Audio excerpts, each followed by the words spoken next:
Hello everyone, welcome back to career crack hub. और guys, कैसे हैं आप सब और ठंड का एंजॉयमेंट कैसा चल रहा है?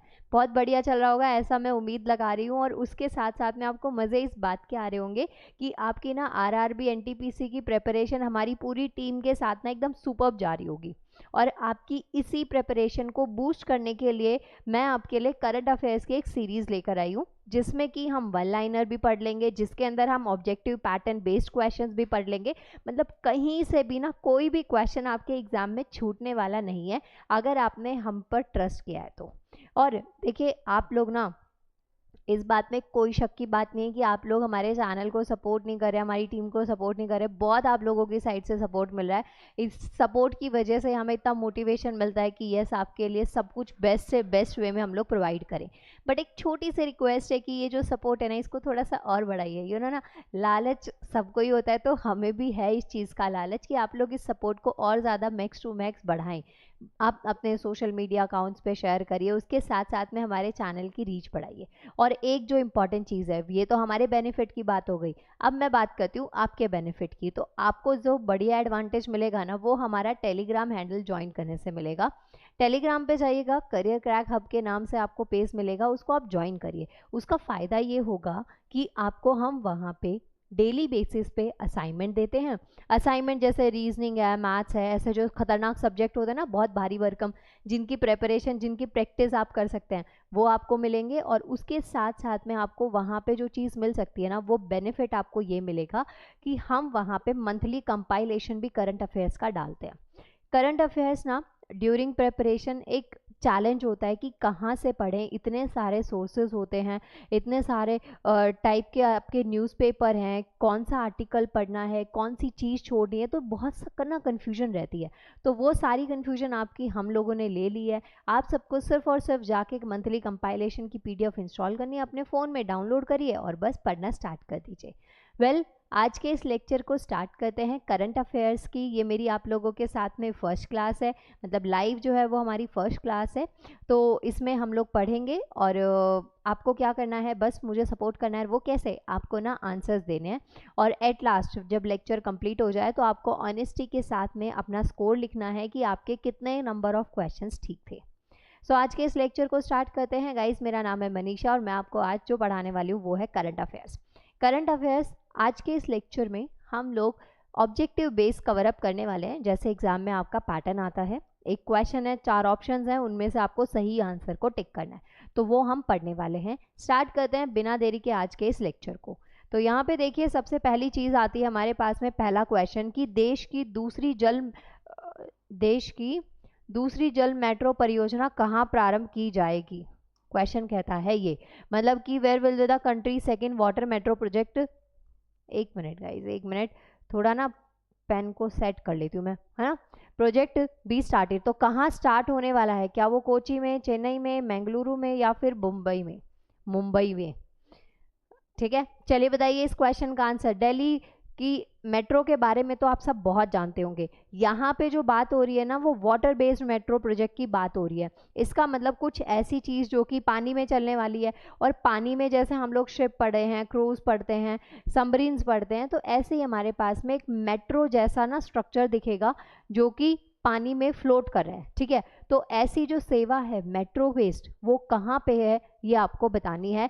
तो इस क्वेश्चन का आंसर देखिए, कुछ ऐसा सा डायग्राम होगा, ये दिख रहा है ना, ये मेट्रो जैसे होती है वैसा सा है, और शिप का लुक है, क्योंकि ऑब्वियस सी बात है पानी में चलना है तो वैसा स्ट्रक्चर तो देना ही देना पड़ेगा। तो ये पॉइंट आपको ध्यान रखना है। और ऐसा ये जो है ना, अंदर से इसका इंटीरियर ऐसे तरीके से है जैसे मेट्रो के कोचेस होते हैं, बिल्कुल ऐसे ही। तो बताइए इस क्वेश्चन का आंसर क्या है। वैसे इस क्वेश्चन का आंसर बहुत अच्छा है, क्योंकि ना आप इसको ऐसे भी आइडेंटिफाई कर सकते थे, कुछ सेपरेट सा। आपके दिमाग में बेंगलुरु आता है, यहाँ पे मंगलुरु लिखा था, तो आप उस आंसर को भी टिक कर सकते थे।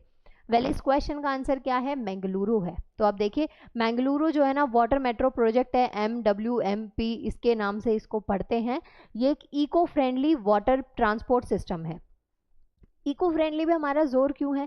क्योंकि आपको पता है कि जो नेचर है, जो इन्वायरमेंट है, उसको हम इतनी बुरी तरीके से पॉल्यूटेड करते जा रहे हैं ना, हमारा जो इन्वायरमेंट इतना डैमेज होता जा रहा है। इस वजह से हमें ना ऐसी चीज़ों की ज़रूरत है कि जो हमारे एटमॉस्फेयर, हमारे नेचर को नुकसान ना पहुंचाए। तो एक इको फ्रेंडली प्रोजेक्ट गवर्नमेंट के थ्रू स्टार्ट किया गया है। तो ये कहाँ पे है ये आपको याद रखना है। और ये कौन सी, यहाँ पे जो मंगलुरु है ना, वहाँ की 2 रिवर्स आपको याद रखनी है, एक है नेत्रावती और एक है गुरुपुरा रिवर। दोनों रिवर्स के नाम आपको याद रखने हैं। कर्नाटका गवर्नमेंट ने इसको स्टार्ट किया है। तो आप देखिए इस एक सिंगल स्लाइड में आपको इतने सारे की पॉइंट्स मिल गए हैं।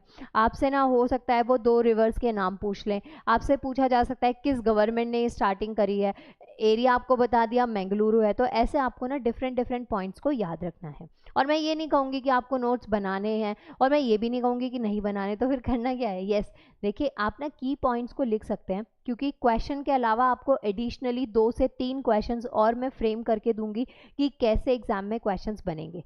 लेकिन अगर आपको ज़्यादा एफर्ट्स नहीं देने, सिर्फ मल्टीपल टाइम्स रिवीजन करनी है, तो आप हमें टेलीग्राम पे ज्वाइन कर सकते हैं, जहाँ पे आपको मंथली कंपाइलेशन मिल जाता है। फिर उसके बाद में देखिए नेक्स्ट पॉइंट यहाँ पे आता है हमारे पास में, सेकेंड जो क्वेश्चन आता है वो है एशिया की यूनिवर्सिटी रैंकिंग आई है 2025 की, जिसमें भारतीय संस्थानों में से कौन सा भारतीय संस्थान जो है वो शीर्ष स्थान पे है। मतलब जो इंडियन इंस्टीट्यूट्स है ना, उनमें से कौन से टॉप इंडियन इंस्टीट्यूट्स में काउंट करे गए एशिया यूनिवर्सिटी रैंकिंग 2025 में। तो आपसे पूछा जाए, आंसर बताइए, आईआईटी बॉम्बे है, आईआईटी दिल्ली है, आईआईटी मद्रास है, या आईआईएससी बेंगलुरु है। ठीक है, बेंगलोर है, दिल्ली है, या फिर आपको बताना है मद्रास है कि क्या आंसर है। 3 आईआईटीज आपको दे रखी हैं, इंडियन इंस्टीट्यूट ऑफ टेक्नोलॉजी, और एक जो है ना वो आपको दे रखा है आईआईएससी, यानी कि ये साइंस से रिलेटेड फील्ड है। तो आप बताइए इस क्वेश्चन का आंसर क्या है। टॉप जो रैंकिंग आती है उसमें से किसको इंक्लूड किया गया है, इंडियन इंस्टीट्यूट में से इनमें किसको इंक्लूड किया गया है। सो इस क्वेश्चन का आंसर क्या है, आईआईटी दिल्ली, हमारी प्यारी दिल्ली। क्योंकि हम दिल्ली में रहते हैं इसलिए मुझे खुशी होती है कि बस चलो अच्छी बात है ना, भले ही पॉल्यूशन है लेकिन क्या करें, घर तो घर होता है, अपनी जगह तो अपनी ही होती है कि नहीं। चलिए अब फटाफट से इस क्वेश्चन का आंसर आपको पता चल ही गया है, तो आपको क्या करना है, वीडियो को लाइक करना है, क्योंकि मैंने यहाँ पे आपको बताया है कि इस क्वेश्चन का आंसर नहीं, ये बताया कि दिल्ली अपना घर है, तो इस वजह से अच्छी बात है ना, तो आप इसी खुशी में लाइक कर दीजिए। वेल देखिए, इंडियन इंस्टीट्यूट ऑफ टेक्नोलॉजी, जिसको कि आईआईटी दिल्ली के नाम से जाना जाता है, ये टॉप रैंक इंडियन इंस्टीट्यूट है 2025 का। ठीक है, किस रैंकिंग के थ्रू, 2025 की जो रैंकिंग आई है 2025 की, उसके अकॉर्डिंग इसको किया गया है। अब टॉप पे तो मैंने आपको बता दिया कि आईआईटी दिल्ली है, लेकिन इसके अलावा भी जो टॉप रैंकिंग यूनिवर्सिटीज़ हैं उनके नाम आपको पता होने चाहिए। मतलब आईआईटी दिल्ली के अलावा भी ना कुछ हमारे पास टॉप रैंकिंग यूनिवर्सिटीज़ हैं जिनके नाम हम लोग अभी देखने वाले हैं। तो अदर जो टॉप रैंक्ड इंडियन इंस्टीट्यूट्स हैं 2025 के, वो कौन कौन से हैं, तो एक है आईआईटी बॉम्बे, इसकी रैंक जो है वो है 48 नंबर पे। एक आता है आईआईटी मद्रास, जिसकी रैंक कितनी है, 56 नंबर पे है। एक आता है आईआईटी खड़गपुर, रैंक कितनी है, 60th पे। Indian institute of science Bengaluru, इसकी रैंक कितनी है, 62 पे। ठीक है, आईआईटी कानपुर की रैंक कितनी है, 67 पे। तो बॉम्बे, मद्रास और खड़गपुर और जो आईआईएससी बेंगलुरु है, इनके नाम भी आपको याद रखने हैं। हो सकता है कि इनकी भी रैंकिंग आपसे पूछ ली जाए, लेकिन अगर टॉप यूनिवर्सिटीज़ में काउंट करना है, टॉप यूनिवर्सिटी का नाम आपको लिखना है, तो आपको आंसर क्या देना है, IIT Delhi, Indian institute of technology. तो ये पॉइंट आपको ध्यान में रखना है। यू नो व्हाट, जो बच्चे प्रिपरेशन करते हैं लाइक 12th के बाद में, जिनके पास में साइंस होती है 12th तक, और फिर जब उनको आईआईटी जेई वगैरह के एग्ज़ाम देने होते हैं, इंजीनियरिंग फील्ड में जाना होता है, तो बच्चों का सपना होता है कि हम आईआईटी में जाएं, इंडियन इंस्टीट्यूट ऑफ टेक्नोलॉजी में जाएं। वेल नेक्स्ट क्वेश्चन पे बढ़ते हैं। नेक्स्ट क्वेश्चन नंबर 3 हमारे पास क्या कहता है, Recently, who has been appointed as a president of International Hockey Federation? International hockey federation जो है, आपसे पूछा गया इंटरनेशनल हॉकी फेडरेशन के नए प्रेसिडेंट किसको अपॉइंट किया गया है, कौन सी पर्सनालिटी है जिनको नए प्रेसिडेंट बनाया गया है हॉकी फेडरेशन के। So you have to answer, obvious सी बात है। तो क्वेश्चन का आंसर आपके पास में 4 ऑप्शंस हैं। फर्स्ट है नरेंद्र बत्रा हैं, सेकंड है तैयब इकराम है, उसके बाद में जॉन स्मिथ है, या फिर मार्क कॉलन है। तो बताइए किन को बनाया गया है नया किन को बनाया गया है नए प्रेसिडेंट, बताइए। नए प्रेसिडेंट का नाम आपको यहाँ पे बताना है। वैसे एक बात मैं आपको बता दूं, करंट अफेयर्स में ना अकड़ बकड़ नहीं चल सकता है, और 1 2 3 4 भी नहीं चल सकता है, आपको आंसर करना ही पड़ेगा। और स्पोर्ट्स वगैरह जो भी आपका करंट का टॉपिक अच्छा है ना वो आप बहुत अच्छे से करिए, और जो नहीं है उसमें लिमिटेड टॉपिक्स भी पढ़ेंगे तो इंपॉर्टेंट ज़रूर पढ़िए, क्योंकि एग्जाम में ना वहीं से सीधे सीधे क्वेश्चन आते हैं। आपके पास अवार्ड्स हैं, आपके पास में बुक्स एंड ऑथर्स हैं, स्पोर्ट्स से रिलेटेड न्यूज़ है, नई अपॉइंटमेंट्स हैं, और कुछ गवर्नमेंट की लेटेस्ट पॉलिसीज़ हैं, इनिशिएटिव्स हैं, तो ये सब चीज़ें ना आपको पढ़नी है। तो यहाँ पे देखिए इस क्वेश्चन का आंसर क्या है, किन को अपॉइंट किया गया है प्रेसिडेंट इंटरनेशनल हॉकी फेडरेशन का, तो ये आंसर क्या होगा, तैयब इकराम। लेकिन उससे पहले आप देखिए जो इंटरनेशनल हॉकी फेडरेशन है ये उसका सिंबल है, ये जो है ना हॉकी स्टिक जैसा बना हुआ है, ये पॉइंट आपको याद रखना है। अब यहाँ पे देखिए ये है तैयब इकराम, इनकी फोटो है ये, इनको प्रेसिडेंट डिक्लेयर किया गया है किस चीज़ का, हॉकी फेडरेशन का। तो ये जो है ना री इलेक्ट हुए हैं FIH अध्यक्ष के रूप में फिर से चुने गए, कौन, तैयब इकराम को कांग्रेस के भारी समर्थन मिला था। 9 नवंबर 2024 को मैस्कट ओमान में होने वाली 49वीं FIH वैधानिक कांग्रेस के अवसर पर तैयब इकराम FIH के अध्यक्ष के रूप में फिर से चुने गए हैं। तो देखिए ये कहाँ पे हुआ है, आपको ये पॉइंट याद रखना है, कौन सी जो पार्टी है उनको सबसे ज़्यादा सपोर्ट इनको किया है, ये पॉइंट भी याद रखना है। बस मेनली आप नाम भी याद रख सकते हैं, वो भी आपके लिए सारे पॉइंट्स क्या हैं यहाँ पे इंपॉर्टेंट है। मैंने ना आपके पास में जितनी भी स्लाइड्स आएंगी उनमें लिमिटेड पॉइंट्स लिखे हैं, और वो सारे पॉइंट्स आपके लिए इंपॉर्टेंट है, ऐसा नहीं है कि कोई भी पॉइंट आप छोड़ देंगे, तो ये आपको ध्यान रखना है। इनका नाम तैयब इकराम। नेक्स्ट क्वेश्चन देखिए, हाल ही में चर्चा रहा एल्स ऑफ रेगिस्तान कहाँ पे स्थित है, एल्स ऑफ डेजर्ट, ये जो रेगिस्तान है ये कहाँ पे सिचुएटेड है, और ये न्यूज़ में भी रहा है, न्यूज़ में रहा है तभी आपके करंट अफेयर्स में बना है। तो क्वेश्चन पूछ लिया जाए कि ये न्यूज़ में क्यों रहा था, तो ऑप्शंस पहले देखते हैं। ऑप्शंस हैं आपके पास में, क्या वो ईरान में है, या सऊदी अरब में है, इराक में है, या फिर यमन में है। सो बताइए बच्चा पार्टी इस क्वेश्चन का आंसर क्या है कि हाल ही में एल्स ऑफ जो रेगिस्तान है वो न्यूज़ में रहा है, तो ये रेगिस्तान कहाँ पे है। इस क्वेश्चन का आंसर आप क्या देंगे, सऊदी अरब है। सऊदी अरेबिया में जो है ना यहाँ पे सऊदी अरब में ये रेगिस्तान पाया गया है, पाया गया है नहीं मतलब था यहीं पे ही, लेकिन ये न्यूज़ में क्यों आया, एल्स ऑफ जो रेगिस्तान है ये कहाँ का है, सऊदी अरब का है। अब ये न्यूज़ में क्यों रहा, क्यों, क्योंकि आपने ना जब रेगिस्तान के बारे में पढ़ा होगा या कभी रेगिस्तान वर्ड दिमाग में आता होगा ना, तो सिर्फ धूल मिट्टी और जो मिट्टी की लहरें उड़ रही हैं और डस्ट, ये सब चीज़ें दिमाग में आई होगी, एकदम सूखी बंजर ज़मीन, ये दिमाग में आता है रेगिस्तान के नाम पे। लेकिन ये न्यूज़ में इसलिए है क्योंकि ये पहला रेगिस्तान बन गया है, सऊदी अरब में पहली बार क्या हुई है, स्नो गिरी है। देखिए आप स्नो के लिए कहाँ कहाँ तक जाते हैं, शिमला मनाली, कई बार आउट ऑफ कंट्री भी जा रहे हैं, लेकिन यहाँ पे देख रहे हैं हमारे यहाँ पे क्या हुआ, रेगिस्तान में बर्फ़ गिर गई है। तो ये एक ना नेगेटिव कॉन्सिक्वेंस है कि हम लोगों ने जो नेचर के साथ में किया है वो इन रिटर्न हमें अब मिल रहा है। हमने जितना नेचर को परेशान किया, नेचर अब हमें उतना परेशान करने वाला है। तो ये पॉइंट आपको याद रखना है कि ये जो डेजर्ट है, ये जो रेगिस्तान है, ये न्यूज़ में क्यों था, क्योंकि यहाँ पे पहली बार क्या हुई है, बर्फ़ गिरी है, स्नोफॉल हुआ है, तो इस वजह से ये रेगिस्तान क्या है, न्यूज़ में है। तो अब यहाँ पे देखेंगे कुछ ऐसे ऐसे इमेज है, आप गूगल पे देखेंगे ना इतनी सारी इमेजेस आपको मिलेंगी यहाँ की। तो यहाँ से दो क्वेश्चन आते हैं, पहला तो एल्स ऑफ जो रेगिस्तान है वो गिवन में से किससे रिलेट करेंगे, तो आंसर क्या देंगे, सऊदी अरब। सेकंड क्वेश्चन बनेगा कि जो ये रेगिस्तान है एल्स ऑफ, ये न्यूज़ में क्यों बना रहा, सऊदी अरब में ऐसा क्या हो गया कि ये न्यूज़ में बना था, तो इस वजह से आप याद क्या रखेंगे कि यहाँ पे स्नोफॉल हुई थी। ठीक है जी, इतना आपको याद रखना है। सऊदी अरब का जो एल्स ऑफ रेगिस्तान है वो फर्स्ट टाइम यहाँ पे क्या हुआ है, स्नोफॉल हुई है। ठीक है, blanked in snow for first time ever, ये पॉइंट आपको याद रखना है। अब यहाँ पे देखिए, for the first time Saudi Arab else of desert was blanked in snow after heavy rain and hail storm. ठीक है जी, आपको याद रखना है ये पॉइंट। मतलब यहाँ पे जो बर्फ़ गिरी है ना, उससे ऐसा फील हो रहा है जैसे ना स्नोई माउंटेन नहीं होते, लाइक बर्फ़ के छोटे छोटे पहाड़ बन गए हैं, वैसा सा नज़ारा यहाँ पे देखने को था।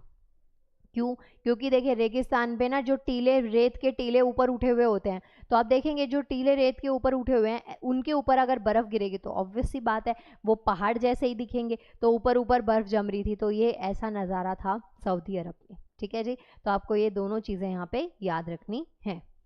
नेक्स्ट क्वेश्चन है हमारे पास में, according to brand finance global city index 2024 which Indian city topped among Indian cities. बताइए, एक ना brand finance global city index की रिपोर्ट आई है 2024 की, उसके तहत पूछा ये गया है कि भारत का, इंडिया का कौन सी जो सिटीज़ हैं, इंडिया के कौन से जो शहर हैं वो टॉप में रहे हैं। तो पहला क्या है, मुंबई है, या फिर न्यू दिल्ली है, या बेंगलोर है, या फिर चेन्नई है। इंडिया की रैंकिंग आपसे पूछी गई है डिफरेंट इंडेक्सेस के थ्रू। चलिए कम ऑन एवरीवन, आंसर दीजिए आप लोग। तो क्या है इस क्वेश्चन का आंसर? तो आंसर क्या है? न्यू दिल्ली, यानी कि नई Delhi.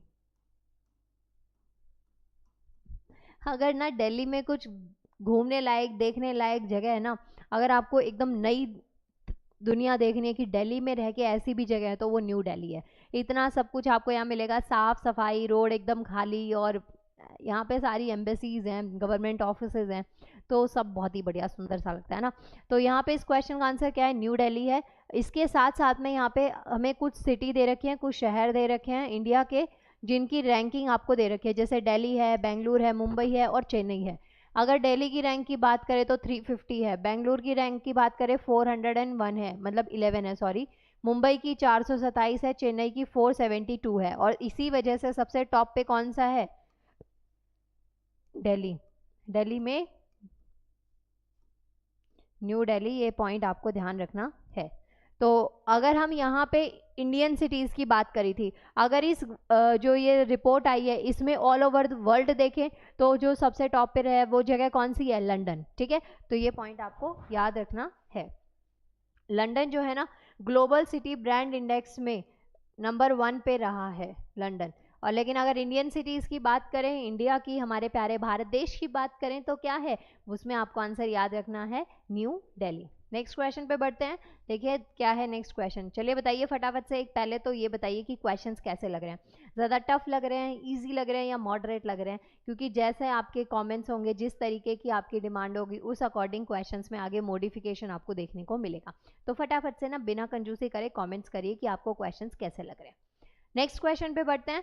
Where recently where was the hand written manuscript of the Indian constitution exhibited? देखिए क्वेश्चन कहता है बच्चा पार्टी कि भारतीय संविधान की हस्तलिखित पांडुलिपि का प्रदर्शन कहाँ किया गया है? 4 ऑप्शंस हैं आपके पास में। क्या वो दुबई वर्ल्ड ट्रेड सेंटर में हुई है, या फिर शाहजहां अंतर्राष्ट्रीय पुस्तक मेले में हुआ है, न्यू दिल्ली पुस्तक मेले बुक फेयर में हुआ है, या फिर मुंबई इंटरनेशनल बुक फेयर में हुआ है? बताइए। हस्तलिखित इंडियन कॉन्स्टिट्यूशन, भारतीय संविधान की पांडुलिपि, कहाँ किया गया है इसका उद्घाटन? कम ऑन एवरीवन, बताइए कहाँ प्रदर्शन किया गया है? ये ऐसी कुछ दिखती है, ये हमारा क्या है? इंडियन कॉन्स्टिट्यूशन, यानी कि हमारा भारतीय संविधान है। पेन ज़्यादा मोटा हो रहा है ना? ठीक है जी, तो भारतीय संविधान है। तो फटाफट से बताइए इस क्वेश्चन का आंसर कहाँ पे किया गया है? तो इस क्वेश्चन का आंसर क्या है बचा पार्टी? ऑप्शन बी है, शारजाह अंतरराष्ट्रीय पुस्तक मेला, यहाँ पे इसको प्रस्तुत किया गया है। तो यहाँ पॉइंट आप याद रखेंगे, रेप्लिका करिए। रेप्लिका का मतलब क्या होता है? ओरिजिनल नहीं, उसके जैसा दिखने वाला कॉन्स्टिट्यूशन। ठीक है, तो एक इंडियन कॉन्स्टिट्यूशन की जो ओरिजिनल मैन्यूस्क्रिप्ट है उसको डिस्प्ले किया गया है कहाँ पे? शारजाह इंटरनेशनल बुक फेयर 2024 में। तो ये पॉइंट आपको याद रखना है। इसके अलावा आपको ये पॉइंट भी याद रखना है कि ये जो पुस्तक मेला था, यहाँ पे बुक फेयर जो था वो कौन सा था? 43rd नंबर का बुक फेयर यहाँ पे लगा था 2024 में। ये जो पॉइंट्स हैं काफ़ी ज़्यादा इंपॉर्टेंट है, आपको याद रखना है, बिल्कुल भी इन पॉइंट्स को भूलना नहीं है, स्किप तो बिल्कुल भी नहीं करना है, समझे इतना? तो ये आपको याद रखना है। नेक्स्ट क्वेश्चन पे बढ़ते हैं। Recently who won the title of WTA final 2024? बच्चा पार्टी क्वेश्चन कहता है WTA फाइनल 2024 का खिताब किसने जीता? पहली चीज़ तो WTA जो है ना, आपको पिक्चर से समझ में आ रहा होगा, टेनिस से रिलेटेड ये कुछ टूर्नामेंट है। ठीक है जी, टेनिस टूर्नामेंट है। इसी में आपसे क्वेश्चन पूछा गया है कि किसने ये जो 2024 का खिताब है वो जीता है। तो क्या वो ईगा स्वाइतेक हैं, या फिर एलेना राइका बिगना है, या फिर कोको गॉफ है, या फिर आर्यन सबालेंका है? बताइए किन्होंने ये जो टाइटल है WTA 2024 का टाइटल, इनमें से किन्होंने जीता है? आंसर देते नहीं हैं आप लोग, बिल्कुल पढ़ते ही नहीं है, ध्यान ही नहीं है पढ़ाई में, तो मैम क्या पढ़ेंगे हम लोग ज़िंदगी में? आप लोग ना, मुझे लगता है कई बार कि उस फिलॉसफी पे जी रहे हैं कि वक्त ने हमें बर्बाद किया और अब हम वक्त को बर्बाद करेंगे, है ना? चलिए सो इस क्वेश्चन का आंसर क्या है बच्चा पार्टी? ऑप्शन सी है इस क्वेश्चन का आंसर, कोको गॉफ। पढ़ लेते हैं थोड़ा सा और इनके बारे में। तो ये जो है ना फर्स्ट अमेरिकन है जिन्होंने ये जो फाइनल्स हैं ये जीते हैं, ठीक है जी।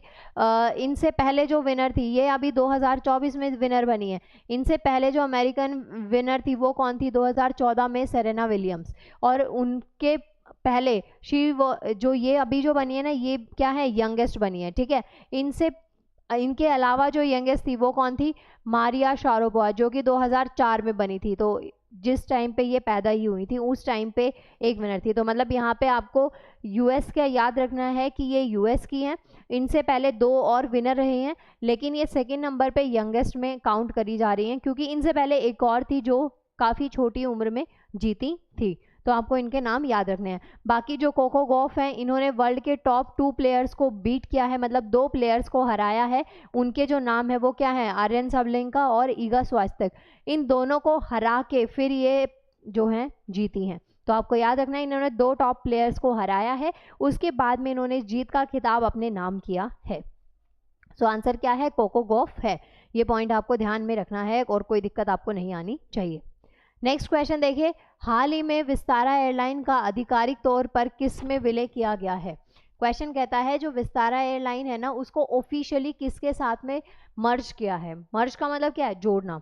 अब देखेंगे जैसे आपने ना बैंक जो है ना उनकी मर्जिंग देखी थी, 2 बैंक आपस में जुड़ जाते हैं, 2 जो इंस्टीट्यूशंस हैं, ऑर्गेनाइजेशंस हैं, वो आपस में जुड़ जाती हैं।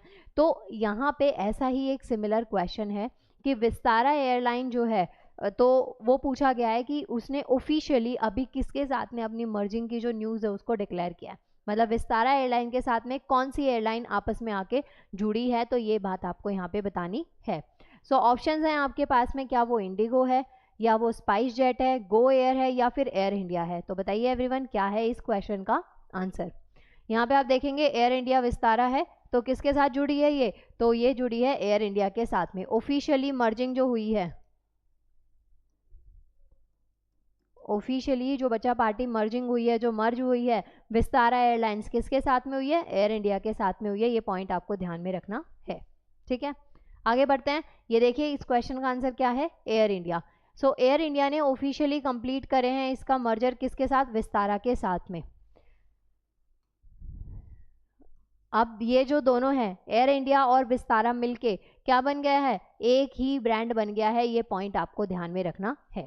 आगे बढ़े इस क्वेश्चंस में की सीरीज में, और बताइए मजा आ रहा है कि नहीं क्वेश्चंस को सॉल्व करने में? और आंसर्स आप लोग बिना मतलब क्वेश्चन का आंसर देखे बिना ऑनेस्टी के साथ में देखिएगा कि आपकी प्रिपरेशन कैसी चल रही है। इसके बाद में देखिए नेक्स्ट क्वेश्चन है, recently who release the book title माँ मदर? क्वेश्चन कहता है हाल ही में माँ मदर नामक पुस्तक का विमोचन किसने किया है? 4 ऑप्शंस हैं। बुक्स एंड ऑथर मैंने आपको कहा था बहुत इंपॉर्टेंट है, क्वेश्चंस बनते हैं। और देखिए बन गया क्वेश्चन। क्वेश्चन कहता है कि माँ मदर बुक जो नाम है, ये इस बुक का जो विमोचन है वो किन्होंने किया है, किन्होंने इस बुक को रिलीज किया है? तो क्या वो नरेंद्र मोदी जी हैं, अमित शाह हैं, या फिर अर्जुन राम मेघावल हैं, या फिर राजनाथ सिंह है? देखिए ये बुक है माँ मदर। इस बुक को बताइए किन्होंने रिलीज किया है? Books and author very very very important है, आपको ये पॉइंट याद रखना है। सो इस क्वेश्चन का आंसर वो है जो आप एक्सपेक्ट नहीं कर रहे होंगे, क्योंकि यहाँ पे ना क्या है, यहाँ पे 3 ना बहुत फेमस पर्सनालिटीज दे रखी हैं जो आपको मोस्टली आप नाम सुनते रहते होंगे, तो आपको लग रहा होगा आंसर यही हो सकता है, बट जी नहीं, इसमें आंसर थोड़ा ऑपोजिट हो गया आपके इमोशंस के अकॉर्डिंग। तो आपने जो एक्सपेक्ट किया था वो आंसर यहाँ पे नहीं है। इस क्वेश्चन का जो आंसर है वो क्या है? अर्जुन राम मेघावल। तो इन्होंने जो रिसेंटली बुक है माँ मदर नाम का जो टाइटल है बुक का, वो इन्होंने रिलीज करी है। जानते हैं इनके बारे में थोड़ी सी बातें। माँ मदर बुक का टाइटल है कि आपको बुक रीडिंग करना पसंद है? मुझे नहीं लगता है, अगर ज़्यादा होता तो आप शायद मेरा लेक्चर ही नहीं देख रहे होते, है ना। पॉसिबिलिटीज़ है, लेकिन अगर है ना तो प्लीज़ अपनी इस हैबिट को कंटिन्यू रखिएगा, क्योंकि रीडिंग जो है ना वो बहुत इंपॉर्टेंट है। बुक्स रीडिंग करने से आपके ज्ञान चक्षु खुलते हैं, आपके दिमाग में नेगेटिव थॉट्स नहीं आते, क्योंकि आपको टाइम ही नहीं मिलेगा कुछ एक्स्ट्रा सोचने का। और सबसे इंपॉर्टेंट चीज़, आपकी कम्युनिकेशन स्किल्स बढ़ती हैं, क्योंकि आपकी वोकैबुलरी स्ट्रांग हो जाती है, तो आप कहीं पे भी अपने थॉट्स को बहुत अच्छे से रिप्रेजेंट कर सकते हैं। तो अगर आपको रीडिंग हैबिट नहीं है तो आज से ही ना स्टार्ट कर दीजिए दिन के 2 या 3 पेजेस को पढ़ना, और धीरे धीरे ना आपकी ये जो हैबिट है ये कंटिन्यू बहुत बढ़ जाएगी, और ये ना आपके लिए एक पॉजिटिव रिजल्ट लेके आएगी इन फ्यूचर। ठीक है, तो आपको ये रीडिंग स्टार्ट करनी है। Welcome to the point. यहाँ पे नाम क्या है? अर्जुन राम मेघावल।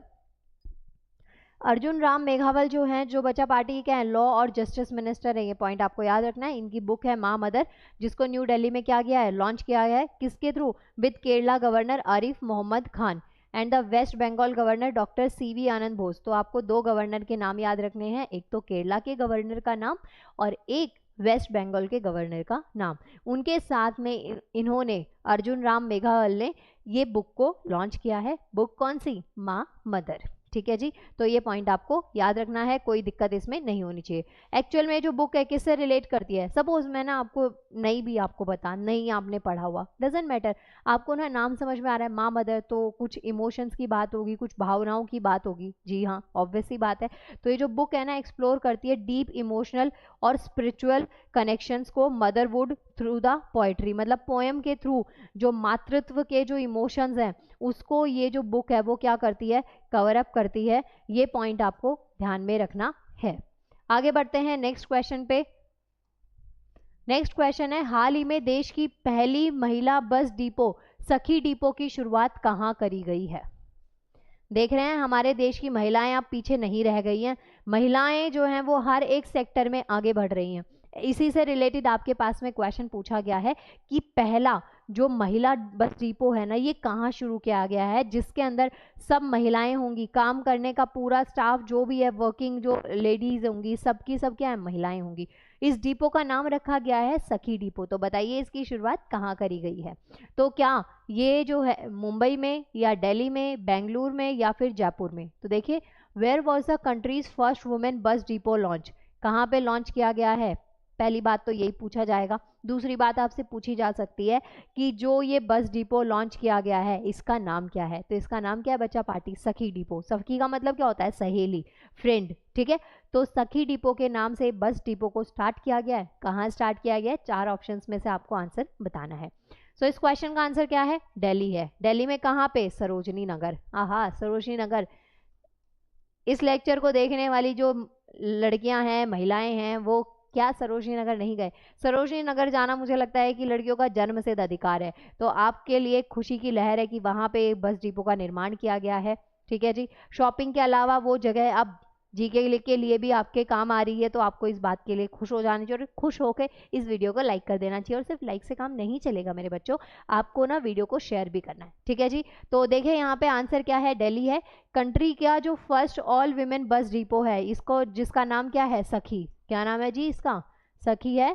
और इसको लॉन्च कहाँ पे किया गया है? सरोजनी नगर, दिल्ली में। कुछ ऐसा सा फेज आपको याद रखना है।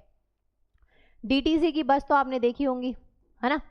डीटीसी की बस अलग से ही आइडेंटिफाई हो जाती है, मतलब ऐसे लहराते हुए बसेस चल रही हैं। तो डीटीसी की जो बस है, दिल्ली ट्रांसपोर्ट कॉरपोरेशन ने इसका इनॉग्रेशन किया है कि जितनी भी ऑल विमेन बस डिपो है जिसको मैनेज करेंगी, इसके अंदर कितना स्टाफ है? ये देखिए, 70 बसेस को इंक्लूड किया गया है, जिसमें से 4 जो है वो एसी बस, 40 जो है वो एसी बस होंगी। टोटल कितनी बसेस हैं? 70। 40 जो हैं वो एसी बसेस होंगी और जो 30 बसेस हैं वो कैसी होंगी? नॉन एसी बसेस होंगी। ये पॉइंट आपको याद रखना है। ओके जी, 17 रूट्स को ये जो बस हैं ये कवर करेंगी, ये आपको याद रखना है। कोई दुख, कोई तकलीफ तो नहीं होगी। नेक्स्ट क्वेश्चन पे बढ़े। Question number 11। देख रहे हैं कितना, मतलब क्वेश्चन की सीरीज जैसे जैसे बढ़ती जा रही है, ऐसे ऐसे क्वेश्चंस में वेरिएशंस बढ़ रही हैं। और क्वेश्चंस में वेरिएशंस बढ़ने के साथ साथ में आपके एग्जाम को क्रैक करने की उम्मीद भी उतनी ज़्यादा बढ़ेगी, क्योंकि आपको ना बहुत सारी अलग अलग चीज़ें यहाँ पे पता चलेंगी। नेक्स्ट क्वेश्चन पे बढ़ते हैं। क्वेश्चन क्या कहता है? Which state has the armed force protection implemented? ठीक है, आर्म फोर्स प्रोटेक्शन एक्ट है, जिसको कि हम किस नाम से जानते हैं?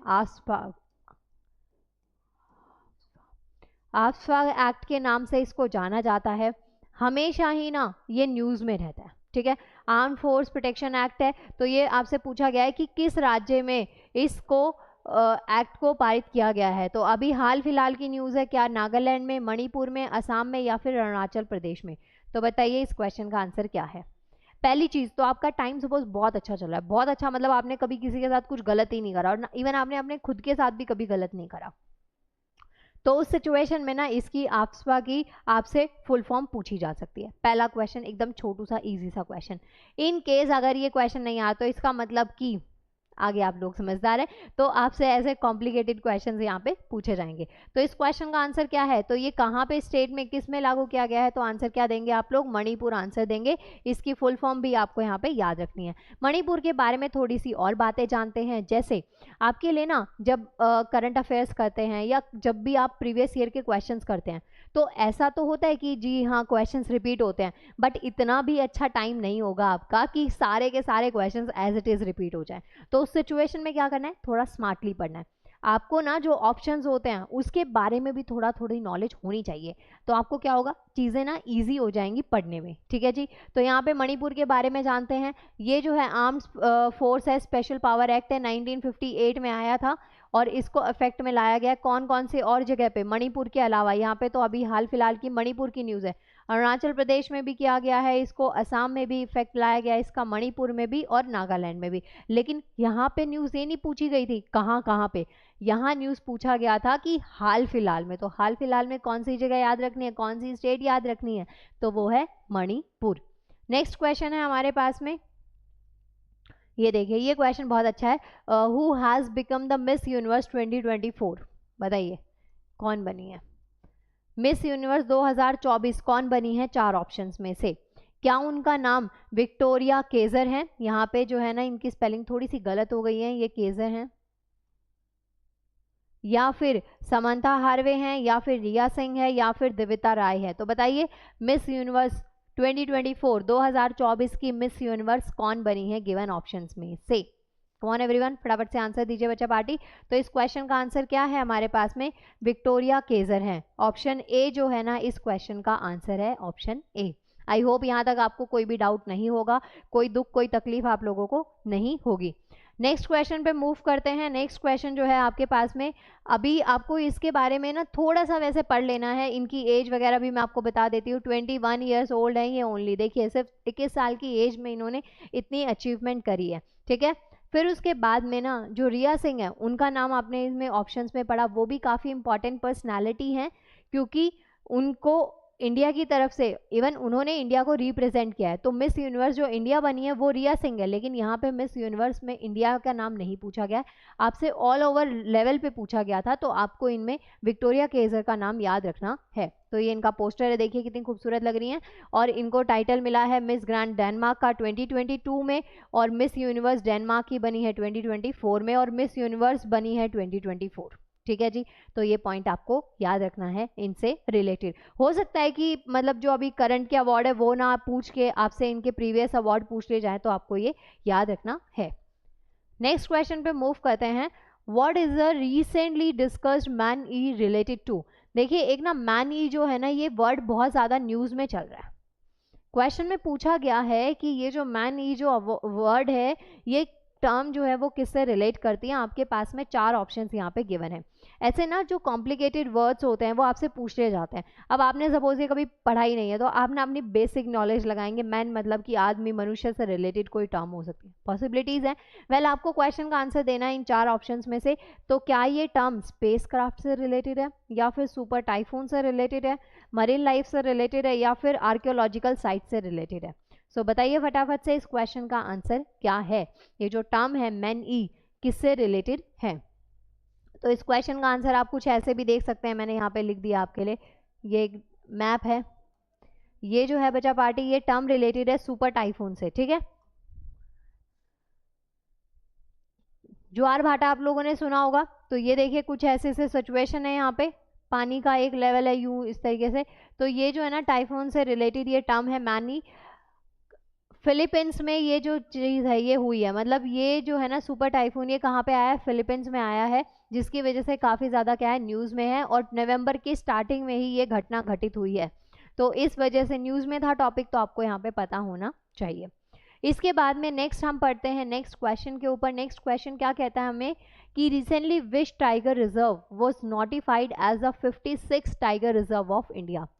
टाइगर्स जो है ना, टाइगर्स के कंजर्वेशन की बात बहुत ज़्यादा चलती रहती है, क्योंकि टाइगर्स की जो लाइफ है, टाइगर्स की जो पॉपुलेशन है वो काफ़ी ज़्यादा खतरे में है। ठीक है बच्चा पार्टी, टाइगर्स जो हैं वो पहले के लेवल में काफ़ी ज़्यादा नंबर अभी उनका क्या हो रहा है, कम हो रहा है।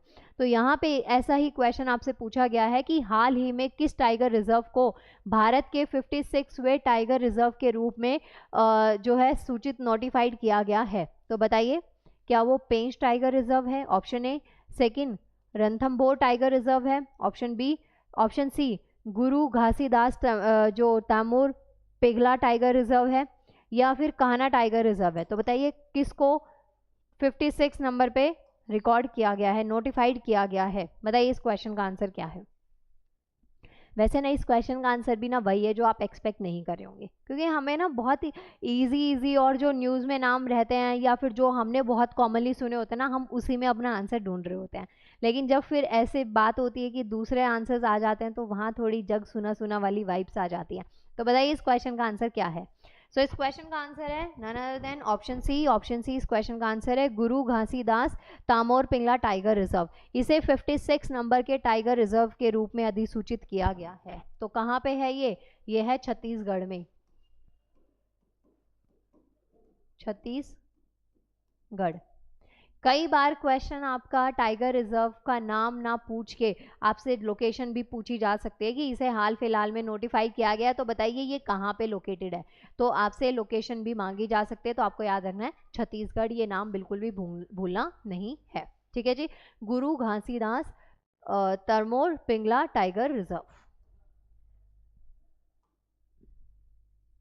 नेक्स्ट क्वेश्चन है, हाल ही में भारत का नियंत्रक एवं महालेखा परीक्षक, जिसको कि कैग कहते हैं, किसे नियुक्त किया गया है। मतलब कि आपसे पूछे गए हैं कि अभी हमारे comptroller and auditor general India के किन को अपॉइंट किया गया है। तो पहला क्वेश्चन तो एज यूजुअल कैग की फुल फॉर्म आपसे आ जाती है, पता होना चाहिए आपको। सेकंड, जो आपको क्वेश्चन दे रखा है उस क्वेश्चन का आंसर, 4 ऑप्शन है, बताइए कौन सा आंसर है। क्या वो गिरीश चंद्र मुर्मू हैं, या फिर के संजय मूर्ति हैं, या फिर संजीव खन्ना है, या राजीव महर्षि हैं। तो बताइए किन को recently comptroller and auditor general CAG जो है भारत देश के, वो बनाए गए हैं, अपॉइंट करे गए हैं। देखिए इनका लोगो है कैग का, नीचे फुल फॉर्म आपको दे रखी है, ये इंपॉर्टेंट है, बहुत इंपॉर्टेंट है। तो बताइए कौन है। तो 4 ऑप्शंस में से कौन है एवरीवन। मुझे पता है आंसर कहीं ना कहीं दिमाग में संजीव खन्ना घूम रहा होगा आपके आंसर में, है ना, लेकिन ये सीजीआई बने हैं, इस क्वेश्चन का आंसर नहीं है।